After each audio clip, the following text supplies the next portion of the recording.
record this.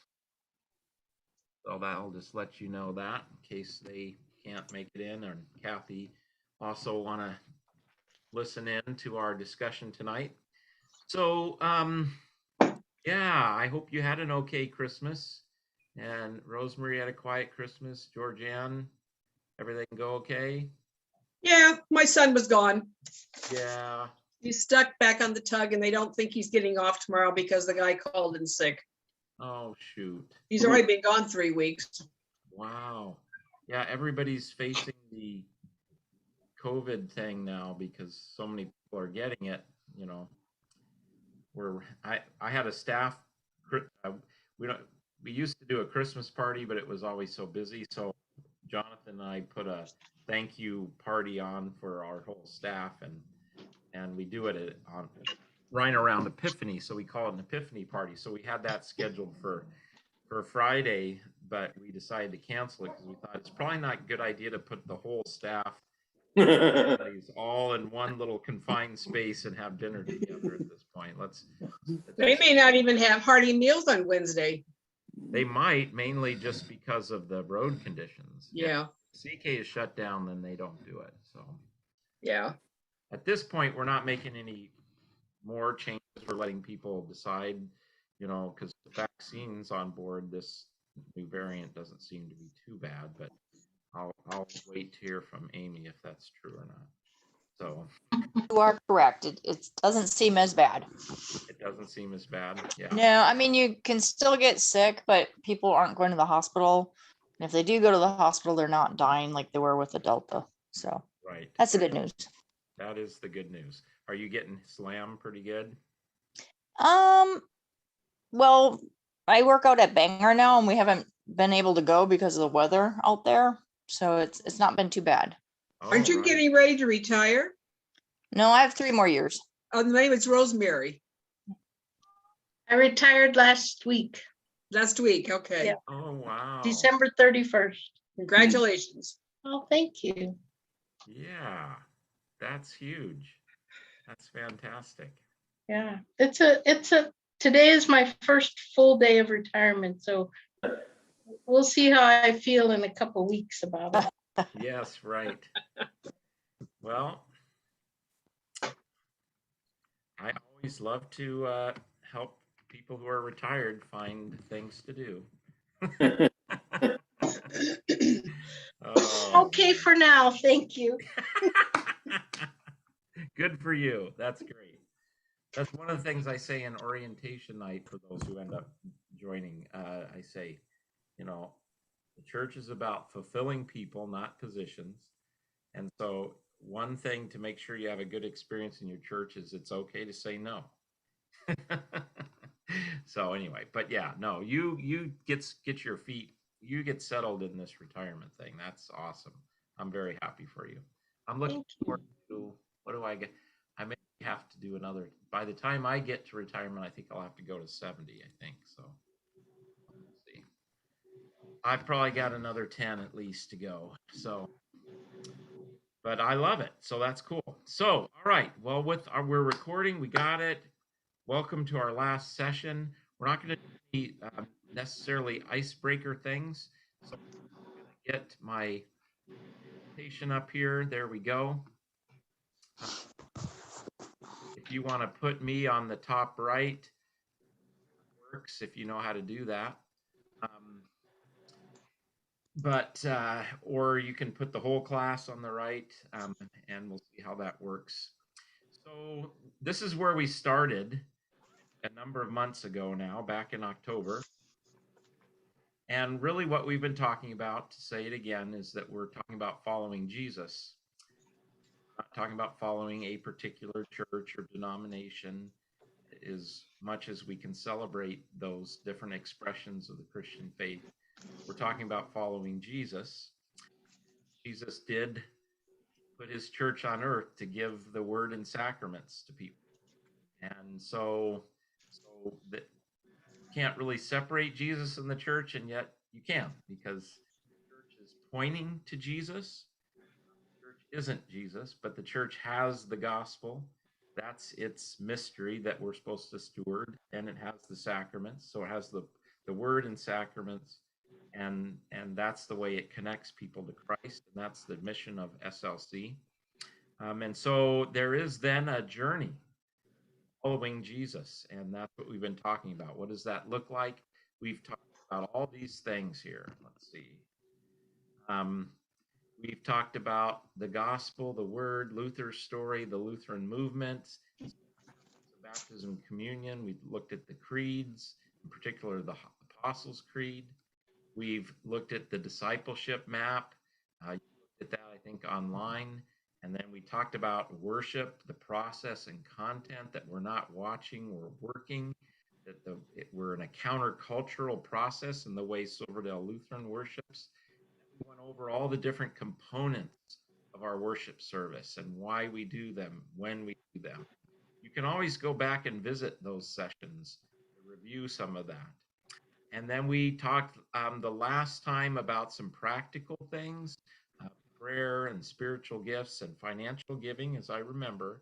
And then tonight we're finishing up with ethics, the place that's sometimes the hardest for us to talk about. I often joke, and I may have already said it in this class, that churches used to split over doctrine and like predestination or these types of things, or justification by grace, or word alone versus something else, or this church structure or the church hierarchy. And these were things that Christians get upset about and wigged out about, but now we get upset about ethics and social issues, and I'm not saying that's right or wrong. It just seems to be where the rubber meets the road for a lot of folks. I do have it as the last class because, in my view, Christian ethics here flow. Let's see, get my pencil going. The Christian ethics here flow from everything else, in particular from this stuff, from this side of the equation. And so I don't talk about that first, but a lot of people want to know how we stand on this or that before they even take a class like you're doing. So I hope you don't run into anything tonight that's, oh, I wish I'd have known that at the beginning. So we'll talk about that tonight. We'll talk about how does the church and culture engage and interact, and what are some of the differences between Christians on that. So we're talking about what we do. Let's see here. I think just if I can, I'm gonna do something here. We'll do that.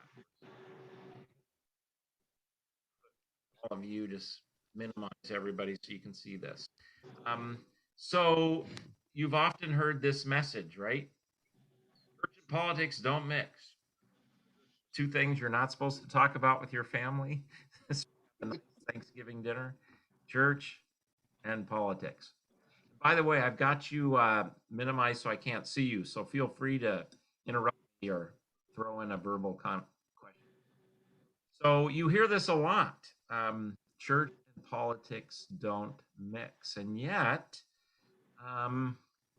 in the last, I would say, especially the last 30 years, this has always been an issue.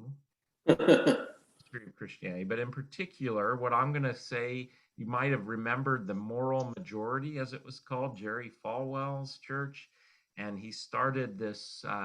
It was certainly in the Republican Party, very conservative, Christian ethic, and but not just championing certain values, but getting involved politically and electing candidates who champion those, and so Jerry Falwell completely said no to this statement, church and politics don't mix. In fact, he said, no, Christianity should transform the culture, should affect the government, and we want Christian people in office who are going to championing certain values, etc.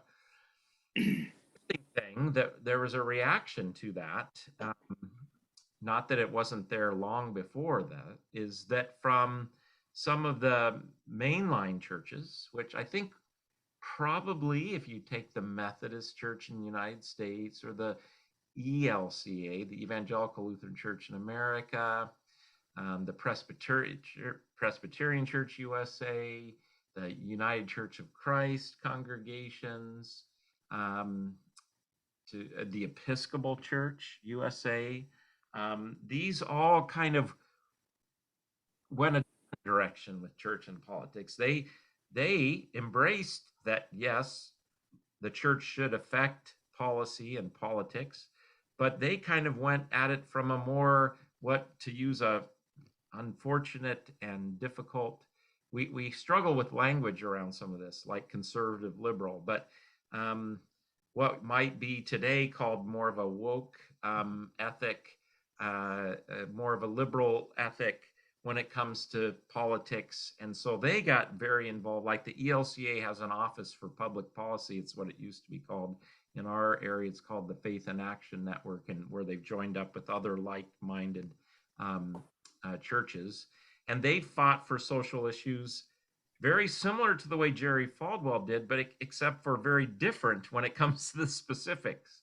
And so a lot of times, in current times, the church has said, no, we want a public church. We don't want a church that's separated from society. We think the church should transform society.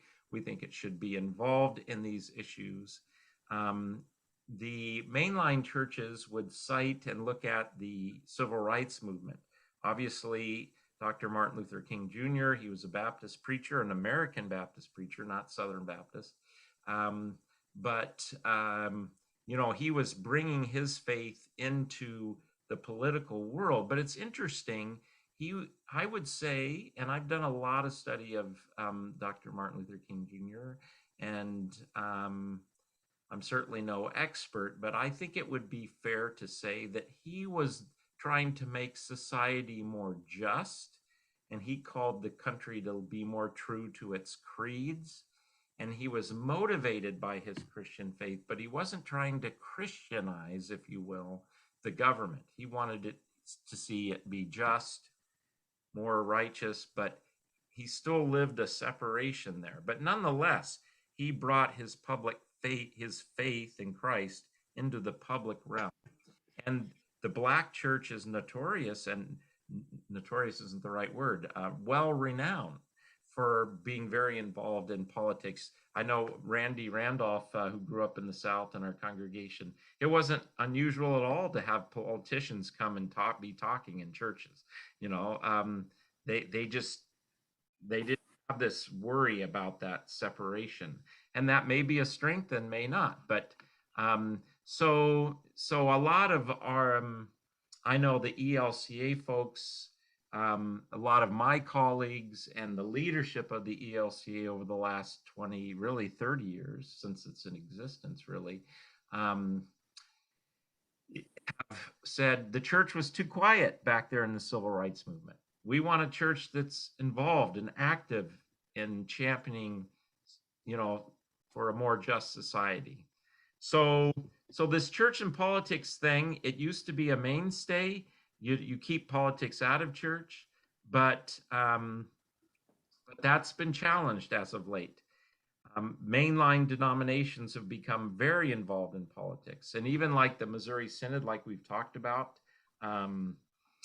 the difference between the ELCA and the Missouri Synod, some in this class, they used to kind of stay out of politics, but now they're getting more and more involved, but they're getting more involved in a different way than like the ELCA is, championing different policies, et cetera. Like they're particularly focused on abortion and being pro-life and you know, whereas the ELCA is social action is more around immigration and poverty and human sexuality issues, you know, equal rights, GLBTQ types of advocacy. So whereas the Missouri Synod, Lutherans you know, so anyway, so everybody's kind of getting involved a little bit. And I would like to hold up tonight a difference between morality and political and social action. What do I mean by that? Well, how does the church interact? We're gonna look at H. Richard Niebuhr's book, Christ and Culture, just to touch on it. But the question is, how do individuals or how do Christians affect the culture? Do we do it individually or as a group or both? Um, you know, the ELCA, like I mentioned, we have social statements on all kinds of issues.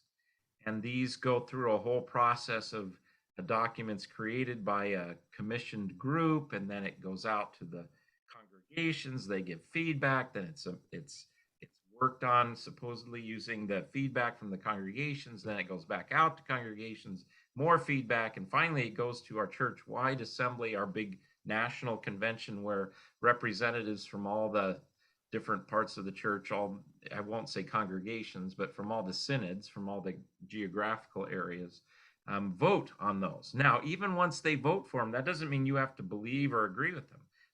These are teaching documents. So that's one way that the ELCA is involved, is it confronts these social issues and it makes these social statements. And then, you know, as a Christian, you get to look at those to try and inform your opinion and viewpoint on things, but you don't have to agree with them. But they do use those social statements to advocate for things. They have lobbyists. Our ELCA has lobbyists, and we have Social Action Network that lobbies in the state of Washington, and there's a church, you know, so they do use those to involve and confront social issues as a group. And so here's the question right there. So this is where it starts to get tricky when it comes to the church and politics, or the church and social action, or as the our national church body likes to call it, the public church, is when you start wanting the church as a group to be involved in social issues. What's the obvious problem? What do you think? Like, what? Let's say SLC said, we are against we're against we want, or let's put it this way. Let's say the ELCA were to say, we want more stringent gun control, and so we put a petition in our narthex. Problem with that? What's the positive of it?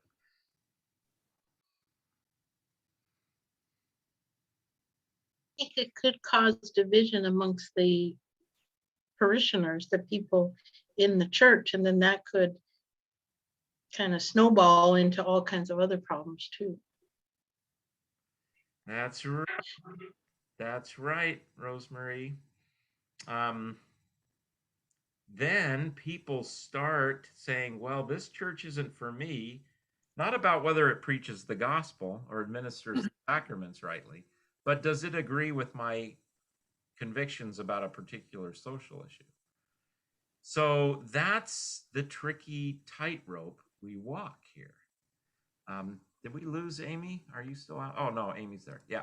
So that's the kind of tightrope we do walk in some respects here when it comes to social issues and how involved we get in those particular, you know, how the church as a group. Now, so you know, just like you said, there's going to be diverse views in a congregation.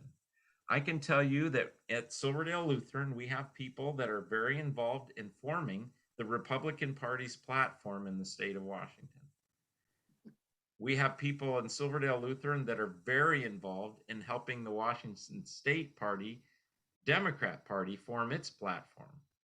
We even for a while had someone that was a founding member of the Tea Party. No longer part of the congregation, but we have people all over the map on political issues. So if as a church we start championing a particular issue, whether it be immigration reform, and personally, I don't know anybody that doesn't think it doesn't need reform, but just how you do it is the question. Um, so what I want to hold up here is the first thing when it comes to Christian ethics is I think the church champions morality, justice, fairness, truth, um, respect for people, and each person then goes into the voting booth and does their thing.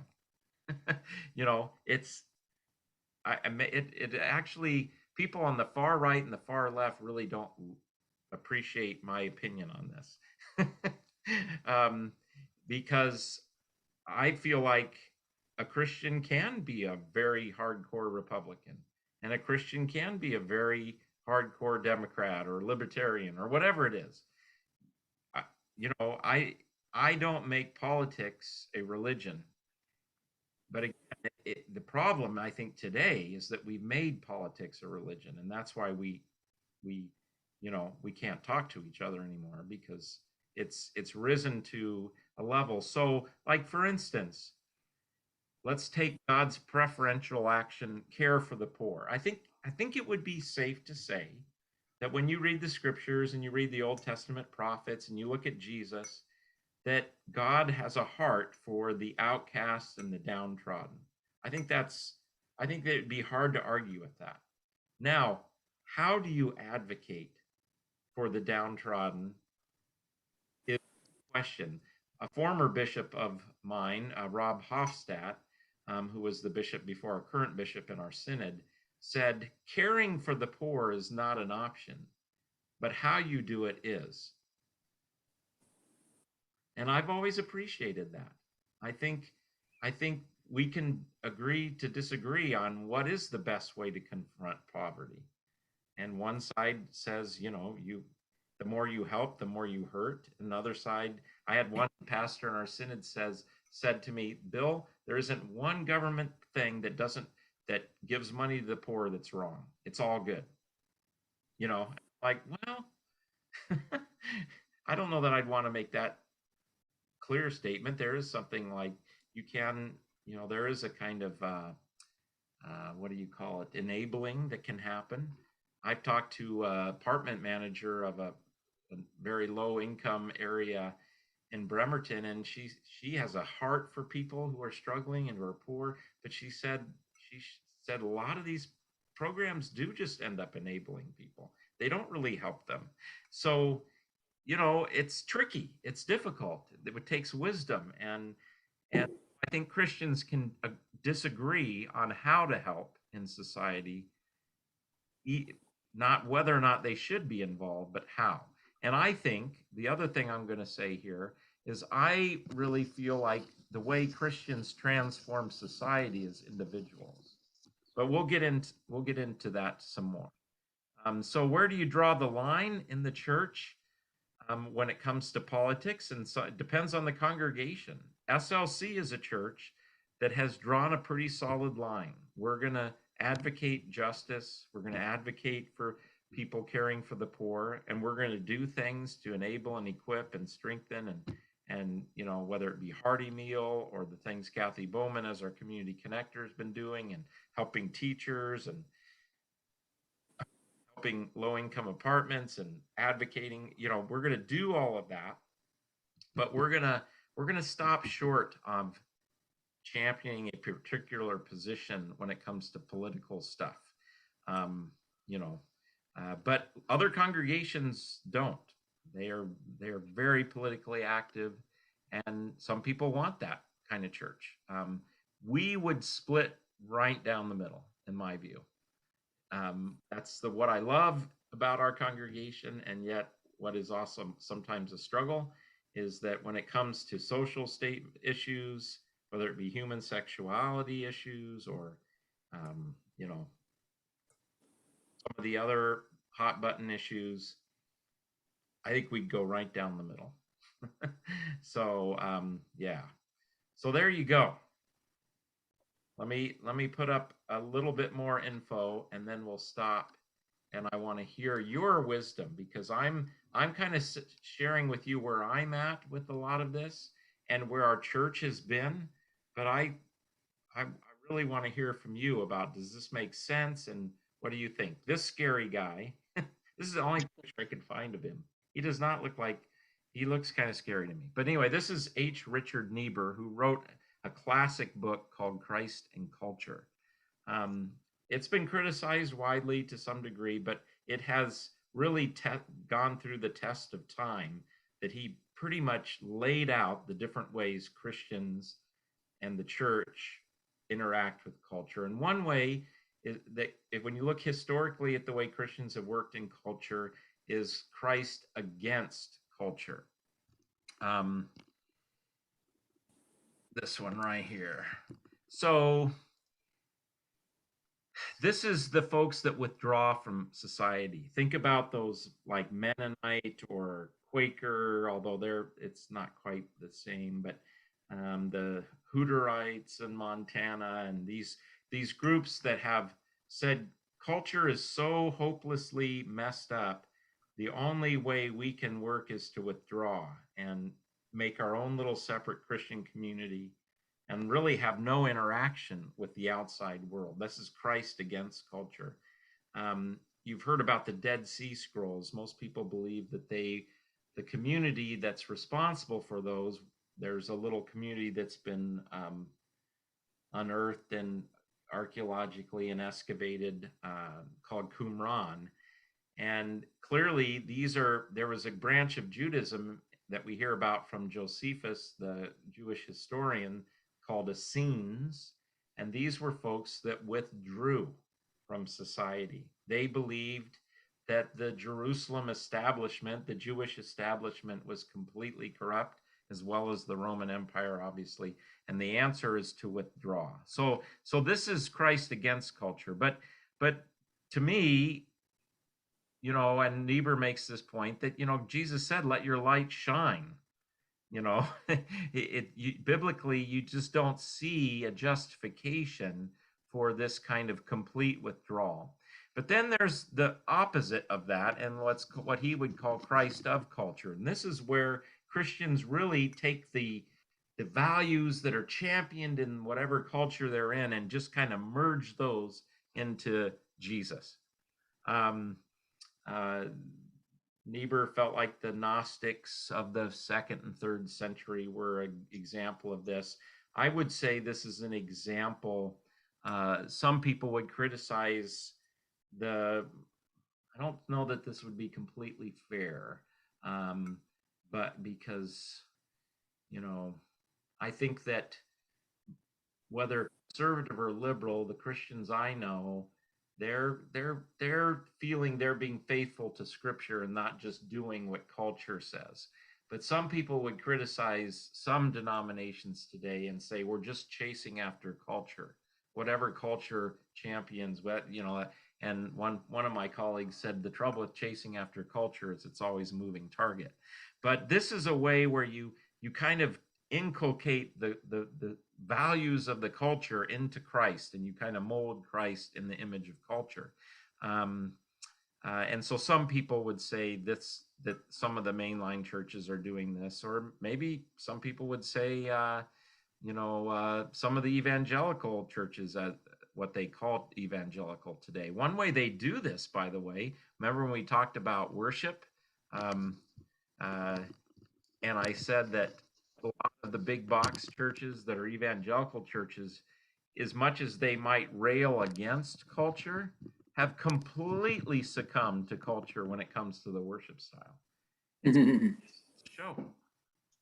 And it's an emotional creation, which is, I'm not saying it isn't sincere, and I'm not even saying the Holy Spirit isn't there, but they have basically modeled their worship in light of culture.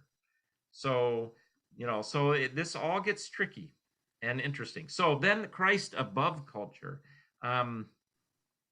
This is where, your loyalty to Christ is above all, and culture takes a second seat.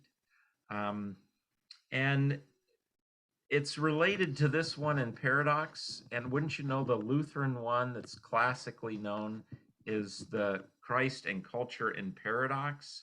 I guess these two are really just expressions of the Christ above culture, but so these are kind of clarifications of the third one there. But so the Lutheran one is the hardest to describe, but I'm going to do it. I'm going to give it a shot. So Christ, the transformer of culture. So I'll do the last one and then go back to the one that's more classically known as the Lutheran. This is where you transform culture by transforming individuals, and they get involved in government and they start shaping and culture, and they shape the culture. So now Christ is above culture. Christ comes, Christians are devoted to Christ, and they start to influence and dictate culture. They become the driving force in the culture. Much of Western Christianity, when you think about it, Christianity became the driving force, although it was naive about how culture and power was corrupting it at the same time. But nonetheless, and again, these are broad, big statements I'm making here. But in other words, the idea is that culture's fine, it's good, but it needs transforming by Christ. And Christ came to transform that culture. That's why not just to save sinners, but to actually change the world. And this is where I think, I guess most folks would say the Reformed churches have been at, but I think this is more of where our national, the ELCA, is at. If any, our kids go to the National Youth Gathering, we're not going anymore, but basically all they got was, these are the things wrong with the world that you need to fix. So, and I'm excited about, like, yeah, I want our kids to enter and be involved, but that's basically what they got and what they get. So, and that's a lot of pressure for high school kids, by the way. But nonetheless, I actually asked a young adult who went to many of those gatherings. I said, and I talked about that, and he said, yeah, it's paralyzing. It's so much pressure that, on our generation, we're supposed to fix all this stuff. And I go, yeah, that's what I thought too. So, but again, I don't want to say that Christ against culture, will just withdraw and ignore culture, is the way to go either. So that's where we get to the Lutheran view. And I hope this isn't just too heady stuff, but so let me just give this a try here. So Luther talked about two kingdoms, and it's been widely misunderstood, but he talked about God's left hand and God's right hand. So the left hand, which is over here, is the civil world, the world of government, the world of laws and order. And God has set up leaders. Luther would go to Romans 13, where Paul says God's put those leaders where they are. If God didn't put them there, they wouldn't be there. So that the left-hand kingdom is run by law and rules. The government's there to make sure people behave, to make sure that laws are enforced, that people don't cheat, steal, etc.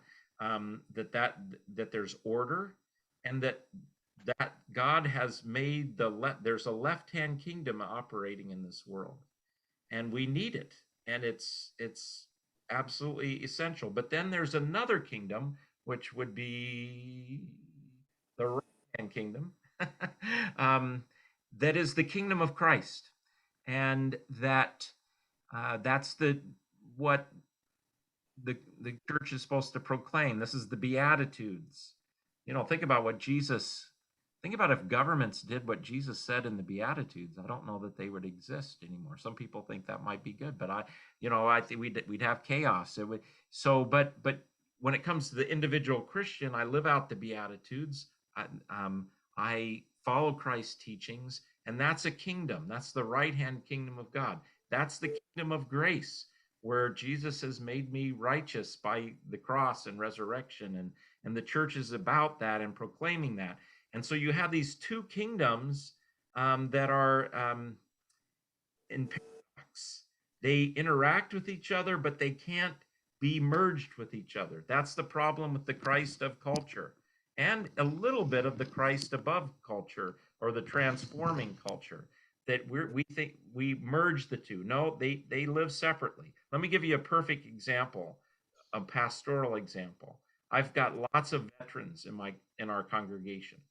I have some that fought in the Vietnam War, and they are still often haunted so many years later of the things they had to do in that war. Any veteran, World War II, Korea, Desert Storm, the Middle Eastern conflicts and wars, Afghanistan, they've had to kill, they've had to take people's lives. But they're Christian. And so they're like, oh, how can I do that as a Christian? I mean, and they feel horrible about it. But when you look at two different kingdoms here now, yes, in the right-hand kingdom, we forgive sins. We don't take life. We don't do that. But in the left-hand kingdom, we need government. We need order. We need freedom. We live in a country that is a republic that has laws, and all governments are messed up, but yet some are better than others. And so a Christian can go to war, hopefully, for right reason. The country's doing it for a good reason. That was, of course, the challenge with some of our wars.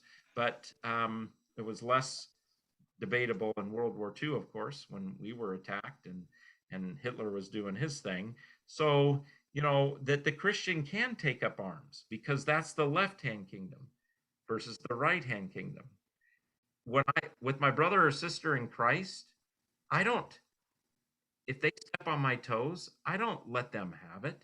But in the left-hand kingdom, boy, I may have to fight for my rights with somebody. I may even have to go to court with them. I don't know, but there's a difference there. And so they're supposed to interact, but you have to distinguish them. And that's Christ in culture and paradox. And that's where classically Lutherans have been. That there's a left-hand and a right-hand kingdom. And those live in tension, but you don't merge them, but you don't completely separate them either. And that's why it's a little bit harder to get a hold of. The Christ transforming culture. See, this is the question I have. I think I'm for that if individuals do it. I don't know that the church should become that involved as a group, because I think it should change individuals, which then change the wider society. That's the way I personally think that transformation happens. But a lot of people obviously disagree with me on that, and I'm okay with that. So those are in H. Richard Niebuhr's book, Christ Against Culture, or Christ and Culture. It's a classic.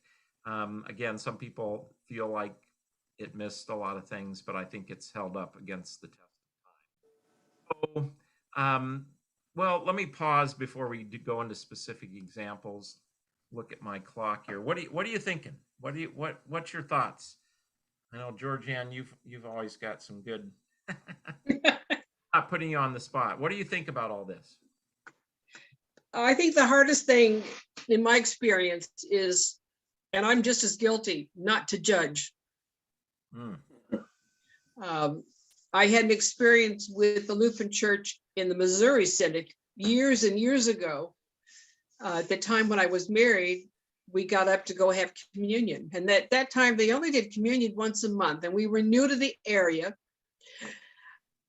I never gave it a thought because I was raised in the church, but because my husband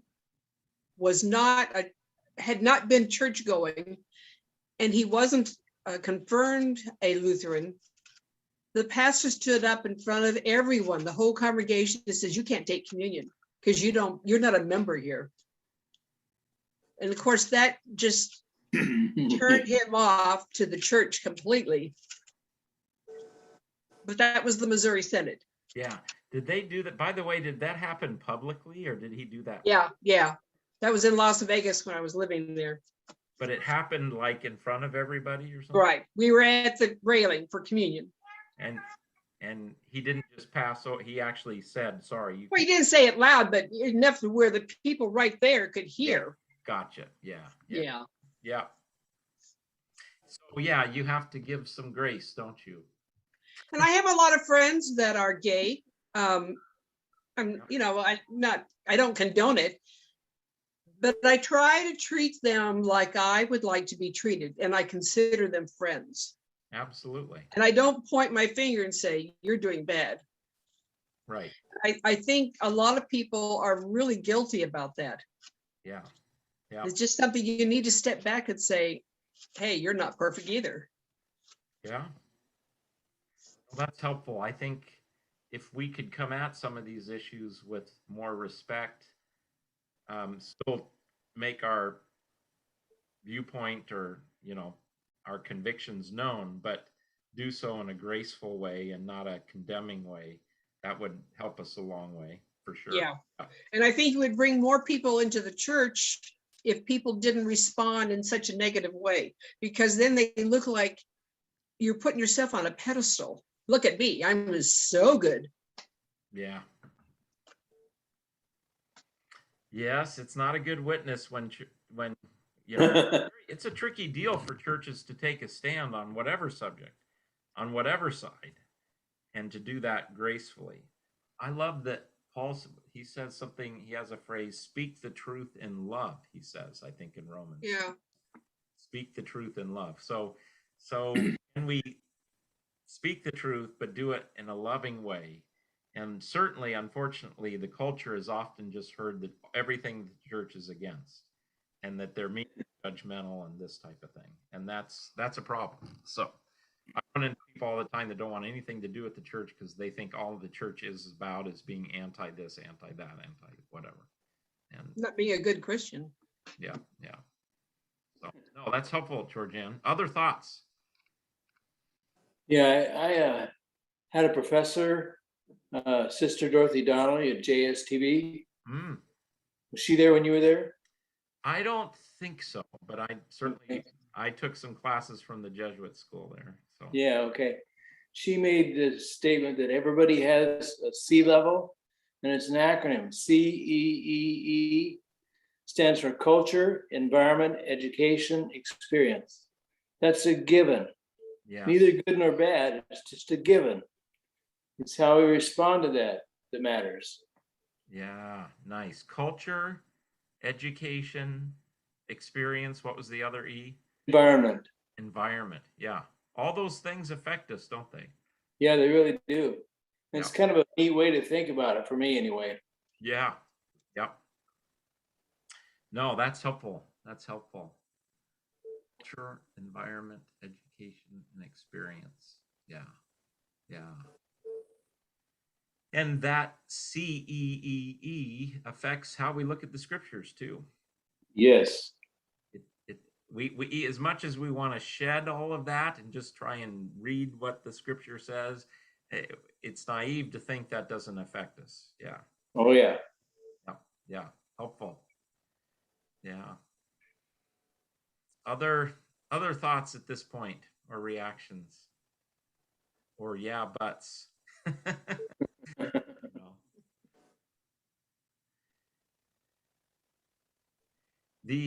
The other thing that I hear a lot from some of my colleagues is, well, look at how uninvolved the Lutheran Church was in Nazi Germany, and the Catholic Church, and the Reformed Church. It wasn't just the Lutherans. There, because in Germany there's Catholic Church long after Luther, and certainly Reformed Church, the more Calvin, followers. But they all kind of, the institution church as such kind of got swept into Hitler's, Germany, his Third Reich type thing. I think I remember seeing signs like the German Christians, or the Christian German, I forget which way it was, but and even though Hitler was not a Christian, he exploited the church. And so a lot of people today say, well, see, we can't ever let that happen again. The church didn't do anything against Hitler, so we need to be really involved, fighting the fight for whatever cause we're fighting. Now, of course, that assumes that we can all agree on what the right is. But another way to look at it is that the church got too political in Hitler's day. Totally threw in its lot with Hitler. If it would have stood apart and not gotten pulled in, it wouldn't have gotten, so you could fault the church not for being not political enough, but for being too political, because it totally merged in with Hitler. I think part of that was fear.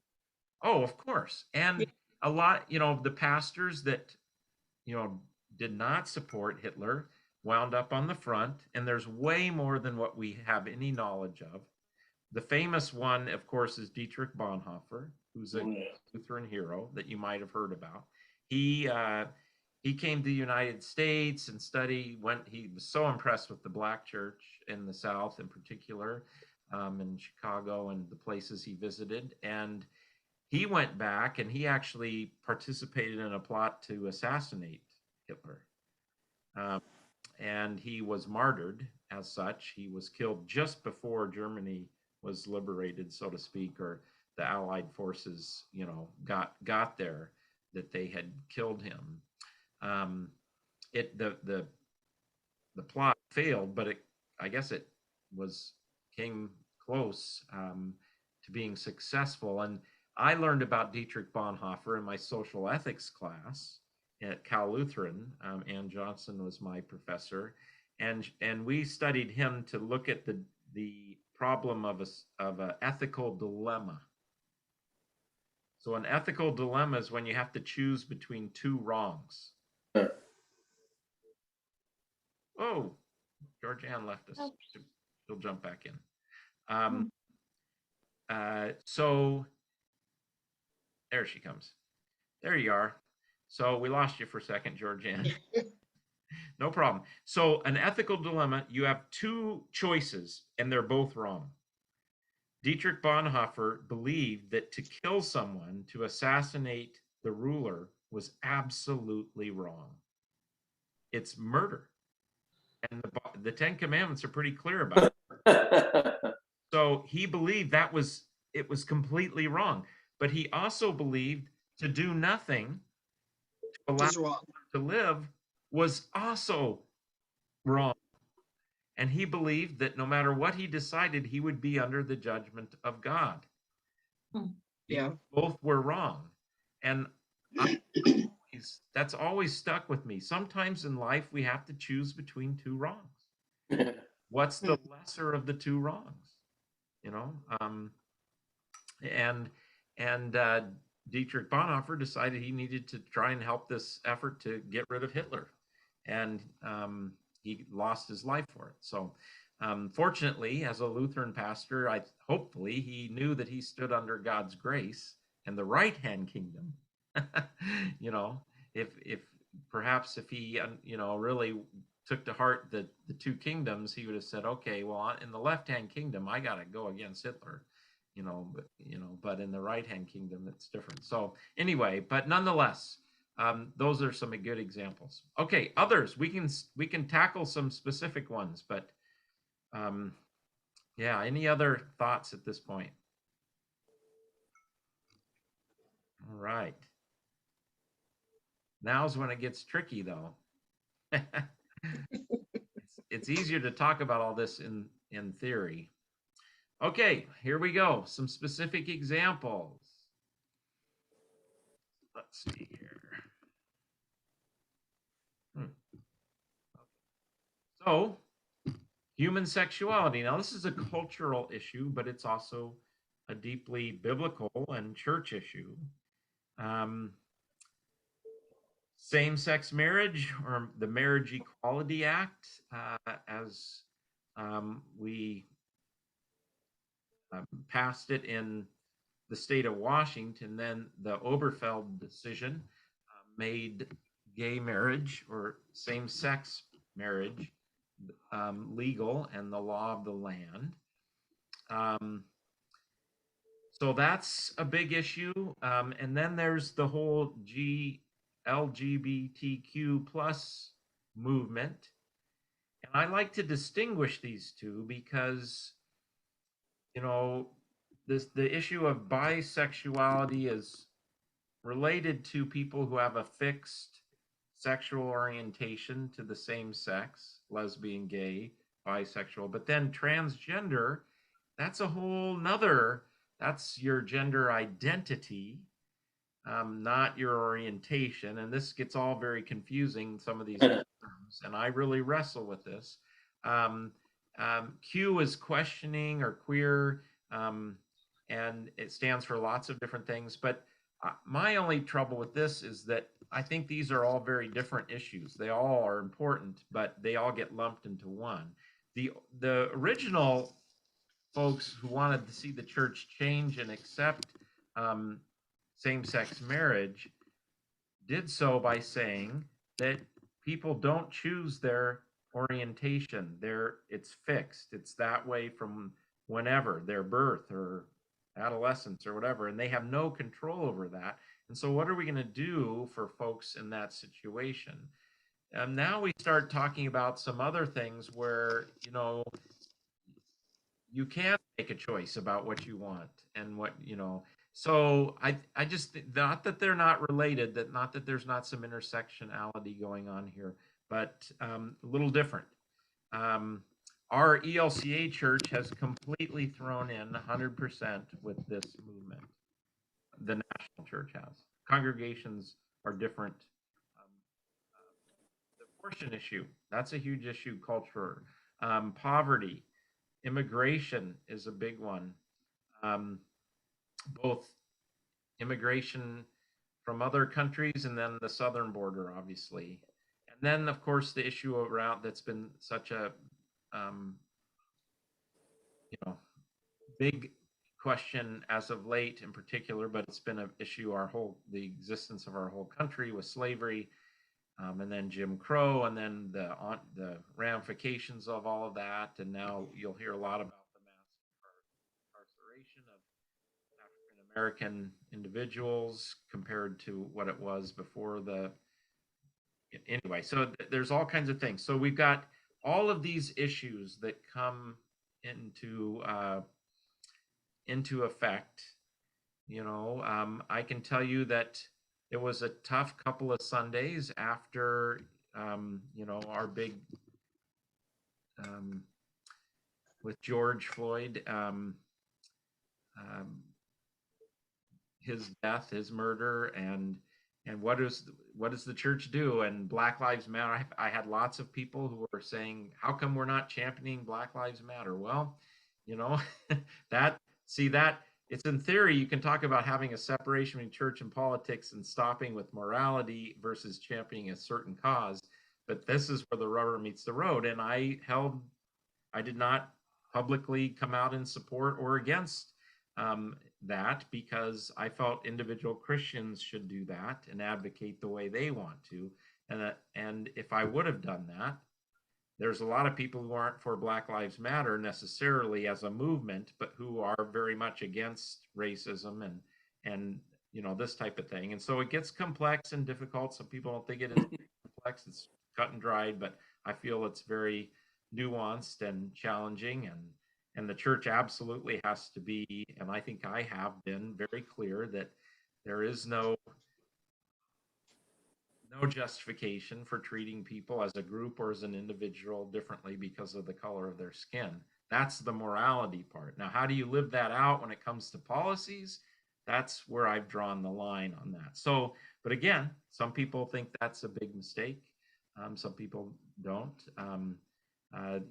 Immigration, poverty, abortion, etc. So I don't know if you want to talk, and I totally fine. I'd love to hear some of your thoughts on some of these.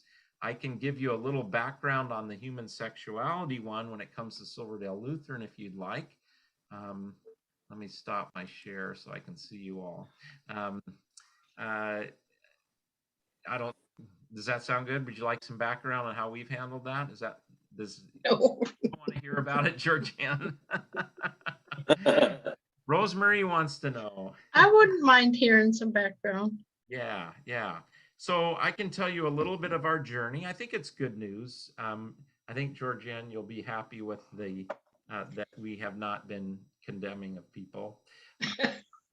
So in 2009, although my entire 30 years plus of ministry, the church has been really, in one sense, its main energy has gone into, this, they call it issue because these are people we're talking about. They're not issues, they're people. And But in 2009, after many years and lots of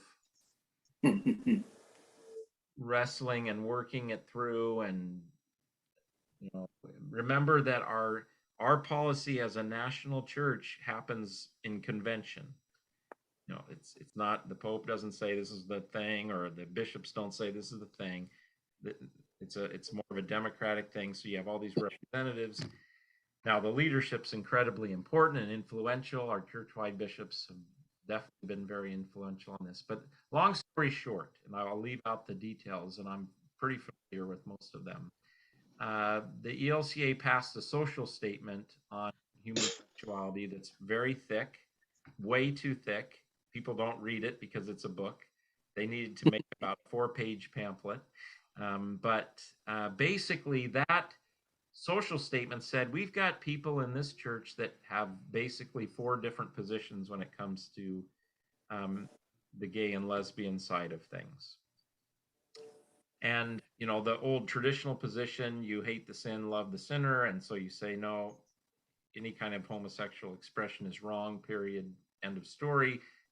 We of course never hate anybody, or but that, so you have that. And then you have a couple positions in the middle where no, could make allowances for people who are gay to be together, but yet not champion that as the same as heterosexual biblical marriage. That maybe we surround a relationship with prayer so that they could be in the church as a gay person and not feel like they don't belong. And then, so there's some nuances there. And then another would be that you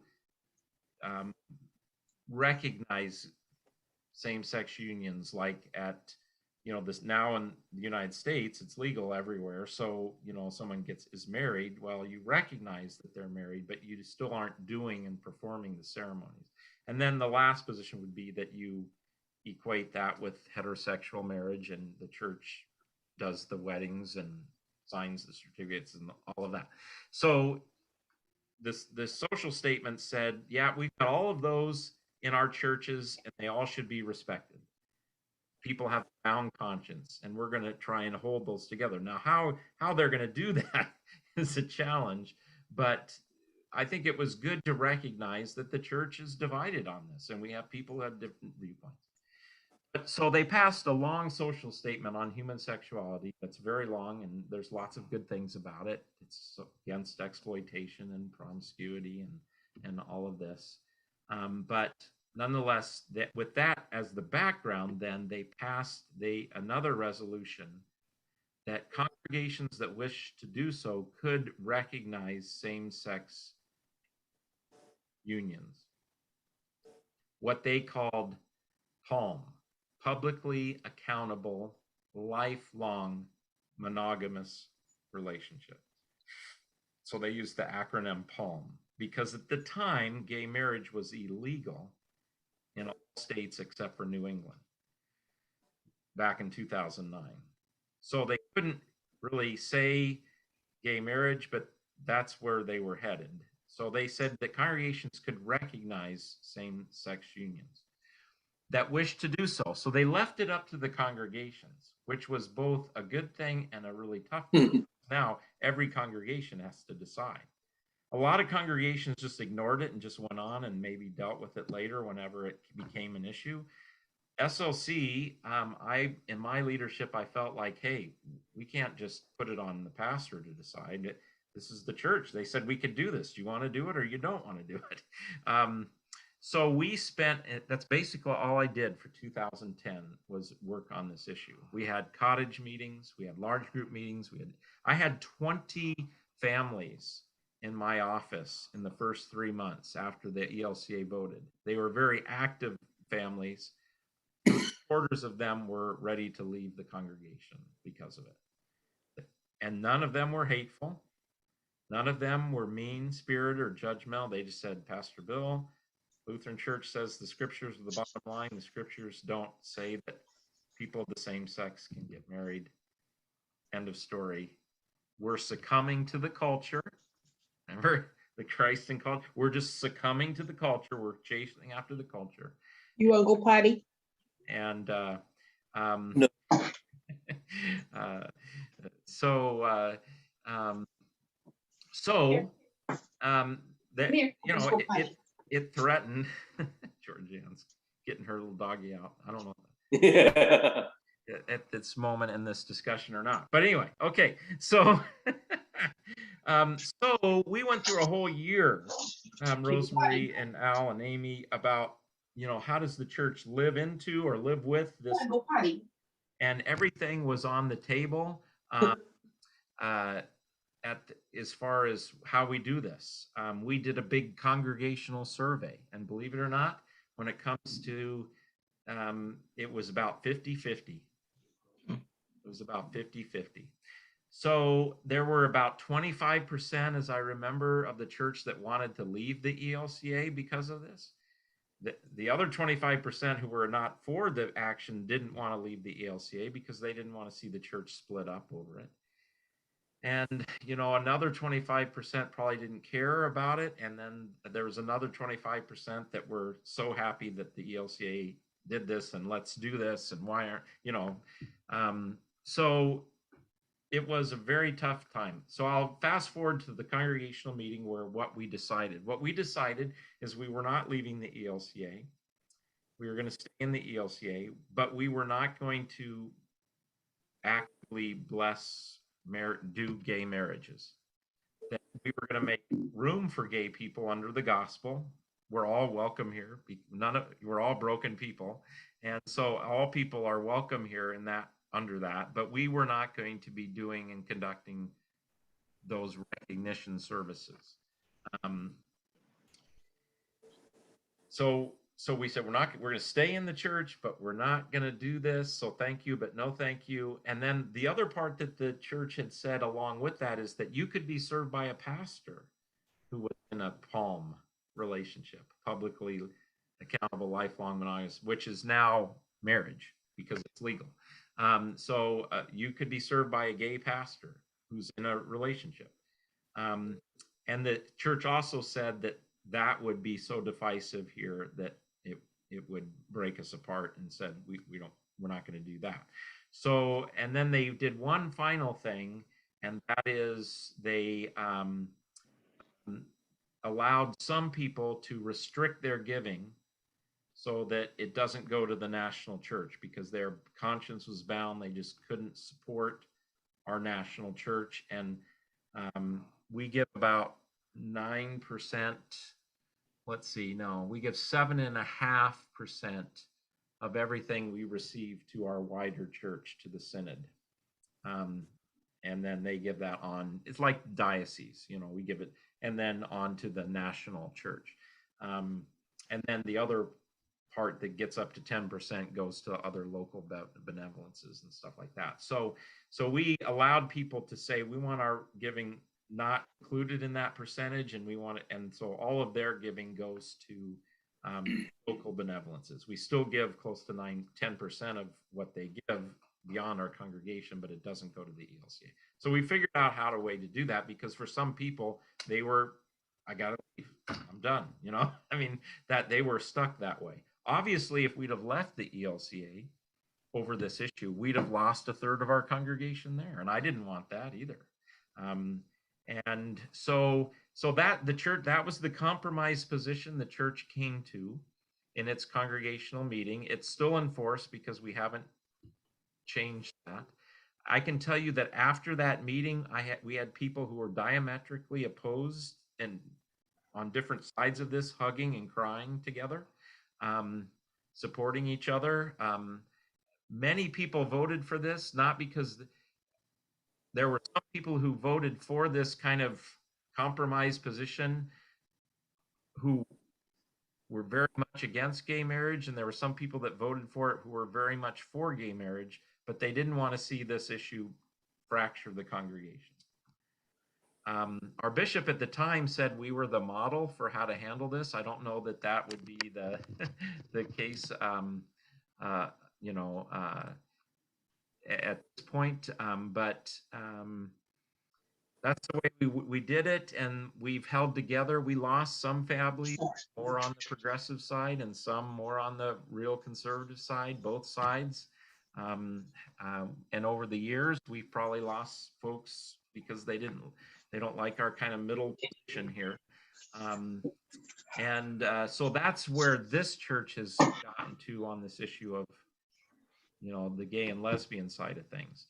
The transgender and bisexuality side of things, the social statement didn't even touch, and that was just 10 years ago or 12 years ago. And so that's where it's like so much has happened in the last 10 years that wasn't even addressed. But the ELCA has completely thrown in with that agenda, for better or for worse. And our church has kind of not been a typical ELCA church in that respect, but we're still an ELCA church. And in fact, our congregation is one of the biggest, because we're one of the largest churches in our synod. I don't know what our giving, we give over 50,000 to our synod every year from the congregation, which is, you know, probably a half of one of the three staff positions the synod has. So we're very strong supporter of the ELCA, and we figured a way to kind of get through it. For now, I have no idea and what's next. I have some concerns about where we're going to stop on this journey, but I won't go into those at this point. But so yeah, does that make sense? I have a question. Yeah. You were talking about the percentage that's given. Is it based on the membership, or is it something the church decides a flat percentage? Yeah, it's a percentage of what people give. So okay, not on membership. Correct. It is. So let's say the church brought in 50,000 one month. 7.5% of that's going to go on to the synod. Of the unrestricted giving. Okay, so the restricted giving doesn't factor. Another question. Yeah. So if the church at when this was all going on, but they devoted on, they wanted to leave, would they have lost the building, the property? Great question. No. No. So this gets deep into polity. Yeah. But when the ELCA formed in 1988, it brought 3 different groups into one church. They merged into one, 3 into one. One of the groups was very small. It was a group that exited the Missouri Synod back in '70. But the other 2 groups were roughly the same size. And one of them was very congregational based, and that's the ALC, American Lutheran Church. And SLC was that before the ELCA. And the only way they were able to come up with a merger is that the ALC churches, if they ever left, got to keep their property. Because the other group, they were more kind of, I guess, I don't know if these are broad generalities, but they were more the church as a part of a diocese, or more a part of a, what do they call it in the Episcopal Church? Come on, Bill. Anyway, so, or Presbyterian or Presbytery, you know, so it isn't just an individual congregation. It's, you know, and so those congregations, the synod gets the property if they leave.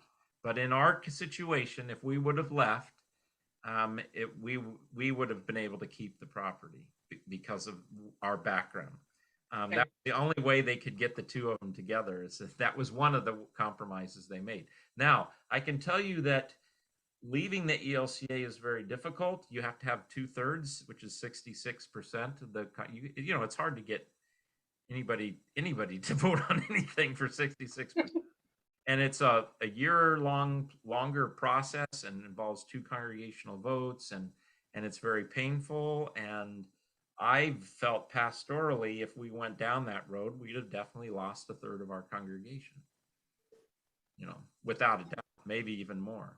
What actually happened in a lot of churches that went that route is that they got 60% of the congregation wanting to leave. Well, they don't get to leave, because you got to have 66%. So that group left a third of the congregation with trying to maintain this whole congregation.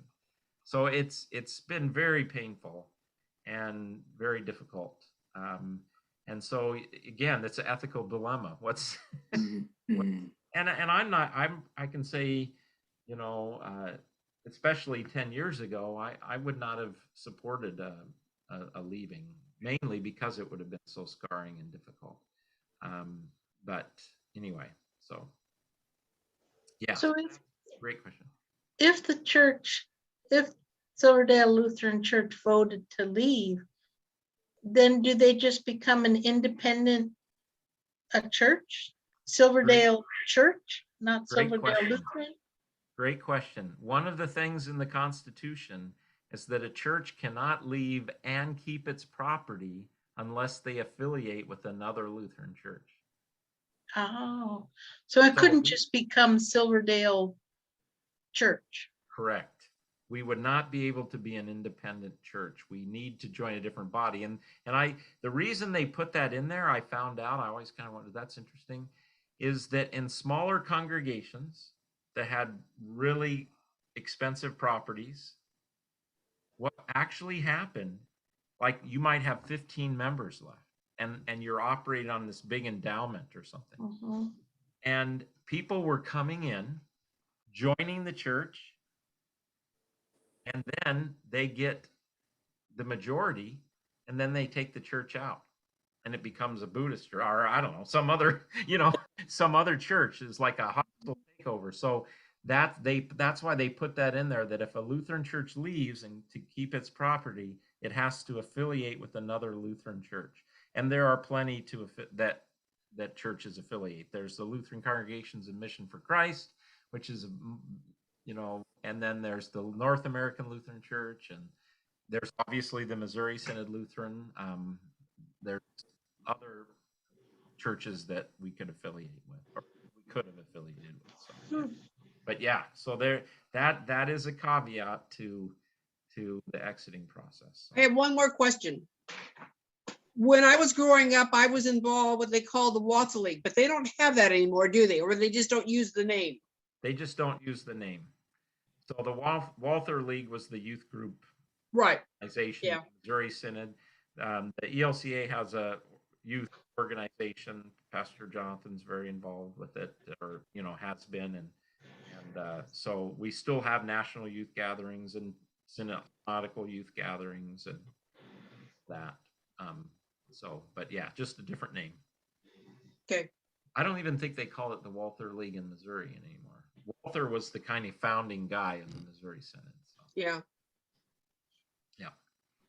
So, that's kind of that particular social issue it's really, it's an issue, but my biggest thing in my 30 years of ministry, I've known many people who are gay who have poured out in tears that they cannot change. They've tried, that they, even to the point of suicide, and just their conscience has been so crushed.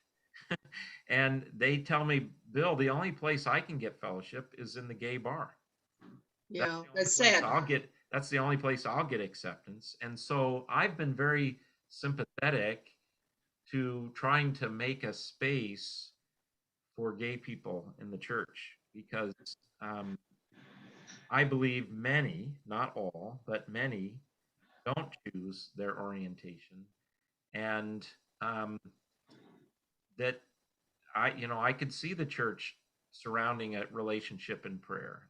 My own personal opinion is where I can only go so far, is I don't think we can equate it with biblical heterosexual marriage. I just, that it's not the same to me. Now, I think in society, in the left-hand kingdom, a gay couple should have the same rights as a heterosexual couple. That's good. I can go with that. But I struggle with, equating those two at that level. But I definitely don't struggle with, let's make a place and have a gracious forbearance with gay people and couples, and so they receive the word in sacrament, and I think there's been enough of a case that um, the biblical condemnations are, that's not really the right word, but the biblical no to same-sex sexual relations were mostly in the context of promiscuous, exploitive contexts. You've got pedophilia in the ancient Greek world that Paul is likely thinking of. You've got the Canaanite fertility cults where they were doing all kinds of crazy stuff that the Hebrew folks, the folks would have been thinking about. And so I think there's enough question about is the biblical prohibitions against same-sex sexual behavior. There's enough of a case that's been made that it's very possible that what we're talking about today, two people being in a lifelong, publicly accountable monogamous relationship, is different than what was being prohibited biblically. I'm not sure of that.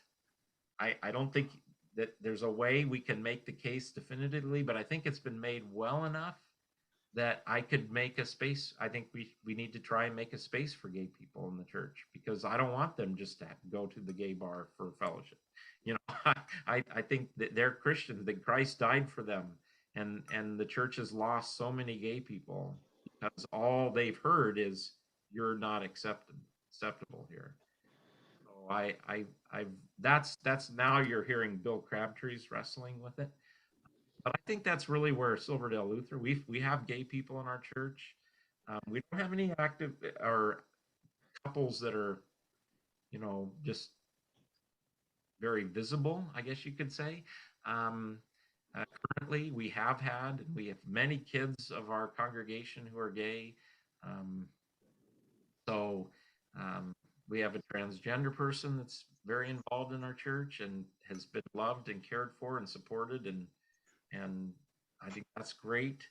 I think we can do that under the gospel and still, not change all the norms, I guess you could say, is maybe where I'm wrestling with it. Does that make sense?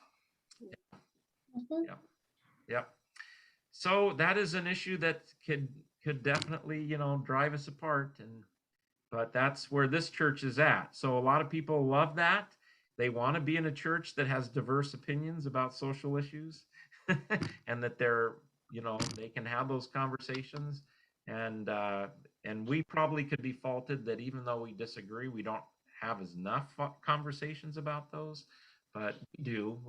I did a series in my Sunday morning class called Public Church, and we talked about immigration and gay marriage and, the whole slew, abortion, etc. The ELCA has a statement on abortion that it passed early on in its life and back in 1993, and it's very much a pro-life statement, although it does talk about, in cases of rape and incest, and that it's only an option of last resort, but it does stop short of making abortion illegal.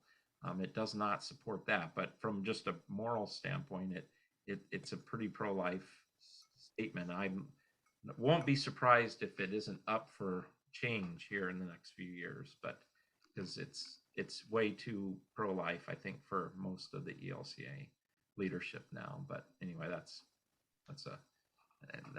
another thing. So yeah. Okay, so there we go. We got the social issue discussion. None of you just exited out. How are you doing out there, Amy? I'm good. What do you think about all this? Well, I spent 18 months in Afghanistan, so Yep. and they're Muslim, So I had a lot of social, ethical dilemmas there, but Wow. yeah. Wow. So I mean, my biggest one was Taliban had shot down a Canadian helicopter, and we ended up with all patients, Taliban and the Canadians. And my ethical decision was, I knew the Taliban was going to die, but he was in most critical shape, so we had to give our blood to him. And it wasn't that it was Taliban, but I knew he was in bad shape. But to me, it was ethically, why are we wasting our blood on someone who's going to die anyways? Not because it was Taliban, but it's just the Wow. way of triage. So Yeah, that's that's a About hard one. Talk about an ethical dilemma. Wow. Yeah. Wow. so. Well, there you So go. I had a lot of those ethical things, but I mean, it's okay. What that must have been very hard too, just with the different viewpoint of women and men and Yeah, we had a lot of children, and if they were girls, we never saw the moms. We had one little girl for 4 months, and we only saw the brother and the uncle in 4 months. Never the mom. wow. So. Because the mom cannot come out of the house or whatever. Yeah. Nope. Mm-mm. But we knew, because she had lost one leg and we were trying to save the other leg, because we knew if she went back home to her village with no legs, they would kill her or just not take care of her, because Wow. she didn't provide to society, or they just couldn't waste the resources taking care of her. Wow. So that's why we ended up with her for 4 months. Wow. But it was good. I mean, she was, oh boy, she knew all about Christmas, and which because she spent the holidays with us, so she learned Yeah. all sorts of stuff. So Yeah. Wow. Well, you must have just a huge heart for folks and with all that's happened in this last year. yeah, that was hard in August when we had to watch that. So And now they're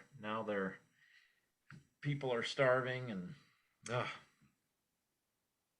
well, thanks for your yeah. there. But now that's ethical issues. Yeah. Ethical dilemma. You should have been teaching this class. Oh, Yeah. No, thanks for sharing that, Amy. Yeah, a lot. Yep. All right. Well, so here's where we're at. On the 17th, which is a Monday, next week I have a council meeting Monday. So on the 17th, and I will email you, or if you want to email me to start the conversation, you also can call me, and I might just also call you, this type of thing. But we'll start. I'd love to have individual conversations with you about: are you ready to be a member of the church, or a mission partner? You do not have to become a mission partner. I use member and mission partner together, but it's the same thing. Um, you do not need to make that decision right now to continue to participate at Silverdale Lutheran. You can come and receive the word and sacrament. You join now after this class or not. Sometimes people take this and then they think about it for a couple years or whatever. So there's no pressure here at all. But if that is something that you feel called and would like to do, I'd like to talk with you about that. And then we'll have an orientation night on the 17th. And even if you're still up in the air, you can still participate in that discussion on the 17th. We just get to a lot of practical stuff, like the campus, where's this, where's that, just so you're fully, squared away with what membership entails. So that we'll do on the 17th. And then the way you become a member is affirmation of baptism. And we'll talk about this on the 17th. But then at that night, we kind of pick a new member Sunday where we would have you confess your faith in front of the congregation as a group. And some of the people struggle with that, and I can talk to you about that, and we can work through that. If this COVID thing keeps getting worse, and we're concerned, it seems like the vaccinated folks and boosted folks that this is not that dangerous of a illness. But I know we're still discovering and figuring that out. So we could do an affirmation of baptism service here and play it before the congregation. I did that in the heart of COVID. I'd prefer not to. I'd prefer people to see you in person, but some of you may not be comfortable with coming into the church yet. So that's what we can talk about on the 17th. So I will plan to be at church on that Monday, and so we can be in person, or we can, and then also via Zoom. You don't have to be there in person, although it might be helpful. I hand out a packet of materials, so if you can make it there in person that night, that might be a helpful thing. Do you want us to make an appointment? You can send me an email, and yeah, we can set up a time just to talk on the phone. That would be best. Yep. Okay. Yeah, send me an email, and if I don't get one from you, I'll send you one. And yeah, just to have a bit of a conversation and see where you're at after this journey and stuff. So yeah. Sound good? Okay. Yep. All right. Well, let me just close this with a prayer. Gracious and loving God, thank you for this journey. Thank you for your promise that you've given us in Christ Jesus, in his life, death, and resurrection, and the significance of that event being forgiveness of sins and peace and reconciliation, justification, salvation, knowing your love. We give thanks for that gift, and may we always cherish it. And so thank you for the discussions we've had and for this time together. And I pray that we'll have many more and that you'll be with us until we meet again. And we pray this in Jesus' name. Amen. Amen. Amen. All Okay. right. Thank you. Thank you guys. Thank you. Thank Good you. night. All right.